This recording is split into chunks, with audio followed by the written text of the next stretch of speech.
அஸ்ஸலாமு அலைக்கும். Hello friends, welcome to my channel savings ideas இன் தமிழ். காசை பார்த்து செலவு பண்ணாலே சரியான கஞ்சோன்னு சொல்லக்கூடியவங்களாக இருக்கும். பட் கஞ்சத்தனம் பண்ணுறதுக்கும் சிக்கனம் பண்ணுறதுக்கும் நிறைய டிஃப்ரென்ஸ் இருக்குது. சிக்கனமாக இருக்கிறவங்க அவங்களுடைய தேவைகளில் எக்காரணத்தை கொண்டும் காம்ப்ரமைஸ் பண்ணவே மாட்டாங்க. பட் கஞ்சத்தனம் பண்ணுறவங்க அவங்களுடைய அத்தியாவசிய தேவைகளை கூட காம்ப்ரமைஸ் பண்ணக்கூடியவங்களாக இருப்பாங்க. சிக்கனம் பண்ணுறவங்க சேவிங்ஸுக்கு அதிகமான இம்பார்ட்டன்ஸ் கொடுப்பாங்க. ஆனால் அவங்களுடைய எசென்ஷியல் நீட்ஸை எக்காரணத்தை கொண்டும் சாக்ரிஃபைஸ் பண்ணிடவே மாட்டாங்க. எக்ஸாம்பிள், மளிகை சாமான் வாங்க போகிறதா இருந்தாலும் சரி, காய்கறி வாங்க போகிறதா இருந்தாலும் சரி, எந்த அளவுக்கு தன்னோட குடும்பத்துக்கு தேவையோ அதை லிஸ்ட்டை எடுத்துகிட்டு போய் கரெக்டாக வாங்கிட்டு வந்து எக்ஸஸ் ஆகி வேஸ்டேஜ் ஆகுறதையும் அவாய்ட் பண்ணுவாங்க. தேவையான பொருட்களையே எடுத்துக்காமல் இருக்கிறதையும் அவாய்ட் பண்ணுவாங்க. அப்புறம் இருக்கிற ட்ரெஸ்ஸஸையே திரும்ப வாங்காமல் என்னென்ன ட்ரெஸ்ஸஸ் தேவையோ அதை மட்டுமே பார்த்து குவாலிட்டியான ட்ரெஸ்ஸாக வாங்கிப்பாங்க. அதனால ட்ரெஸ்ஸு சீக்கிரமே ஃபேட் ஆகுறது, கிழிஞ்சு போகிறது, இந்த மாதிரி விஷயங்களெல்லாம் அவாய்ட் பண்ணிக்க முடியும். அப்புறம் இது நிறைய பேர் கோட்டை விடக்கூடிய விஷயம். நல்லா உழைக்கணுங்கிறதுக்காக எவ்வளோ ஹார்டான ஸ்லிப்பராக இருந்தாலும் பரவாயில்ல அப்படிங்கிற மாதிரி வாங்கி காலை வீணாக்கக்கூடியவங்களாம் நம்மள நிறைய பேர் இருக்கும். ஆனால் இந்த சிக்கனம் பண்ணக்கூடியவங்க சாஃப்டான ஸ்லிப்பர்ஸாக எது தன்னோட காலுக்கு செட் ஆகுமோ அந்த மாதிரி ஸ்லிப்பர்ஸாக செலக்ட் பண்ணி வாங்கக்கூடியவங்களாக இருப்பாங்க. கம்ஃபர்ட்னஸ்க்கு எக்ஸ்ட்ராவாக காஸ்ட்டு செலவு பண்ணுறது தப்பும் கிடையாது. பட் கஞ்சத்தனம் பண்ணுறவங்க காசு சேர்க்கறதுல மட்டுமே தான் குறியாக இருப்பாங்க. தங்களோட எசென்ஷியல்ஸுக்கு கூட அவங்க இம்பார்ட்டன்ஸ் கொடுக்கவே மாட்டாங்க. எந்த ஒரு பொருளை எடுத்துக்கிட்டாலுமே அது சீப்பாக இருக்கா அப்படிங்கிறத மட்டும்தான் அவங்க நோட்டிஃபை பண்ணுவாங்க. சிக்கனம் பண்ணுறவங்க அவங்களால பண்ண முடிஞ்ச சில ப்ராடக்ட்ஸை வீட்லேயே ப்ரிப்பேர் பண்ணிக்குவாங்க.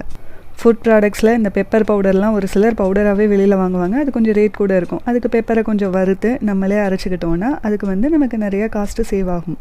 அப்புறம் ஃப்ரீ டைம்லேயே ஜிஞ்சர் கார்லிக் பேஸ்ட் ரெடி பண்ணி வச்சுருது. அப்புறம் மசாலா ஐட்டம்ஸ் நம்மளால் எதெல்லாம் பண்ண முடியுமோ அந்த மசாலா ஐட்டம்ஸ் எல்லாம் வீட்டிலேயே ரெடி பண்ணிக்கிறது. இட்லி தோசை மாவெல்லாம் வீட்டிலேயே நம்ம ரெடி பண்ணிக்கிறது. இதுவுமே நமக்கு நிறையா காசை சேவ் பண்ணி கொடுக்கும். அப்புறம் சின்னதாக ஏதாவது ட்ரெஸ்ஸில் கிழிஞ்சிருச்சுன்னா அதை நம்ம வீட்டிலேயே ஸ்டிச் பண்ணிக்கிறது. பட் வெளியில் கொடுத்து தைக்கிறத வெளியில் கொடுத்து தான் தைக்கணும். நம்மளாலேயே முடியுங்கிற மாதிரியான விஷயங்களை நம்ம வீட்டிலேயே செஞ்சுக்கிறது கஞ்சத்தனமாகாது. அது சிக்கனத்தில் தான் அடங்கும்.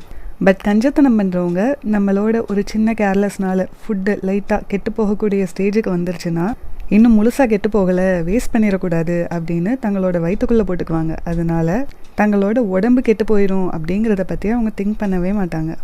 சிக்கனம் பண்ணுறவங்க அவங்களுக்கு முடிஞ்ச வேலைகளை தாங்களே செஞ்சுக்குவாங்க. உதாரணத்துக்கு வீட்டை கூட்டுறது, அதுக்குமே நிறைய பேர் ஆள் வச்சுருக்காங்கல்ல, அது அவங்களால முடிகிற வரைக்கும் அவங்களே செய்வாங்க. பாத்திரம் கழுவுறதா இருக்கட்டும், அப்புறம் சின்ன எலக்ட்ரிக்கல் ஒர்க் தெரிஞ்சு வச்சுக்கிறது, இந்த மாதிரி விஷயங்களெல்லாம் தங்களுக்கு முடிகிற வரைக்கும் அவங்களே பண்ணுவாங்க. முடியாத நேரங்களில் வேலைக்கு ஆள் வச்சுக்கிறது தப்பே கிடையாது. பட் முடியக்கூடிய நேரத்தில் நம்மளோட வேலைகளை நாமளே பார்க்கும்போது அது நமக்கு ஒரு சின்ன எக்ஸசைஸாகவும் இருக்கும். நம்மளோட ஹெல்த்தையும் ப்ராப்பராக மெயின்டைன் பண்ணுறதுக்கு ஹெல்ப் பண்ணும்.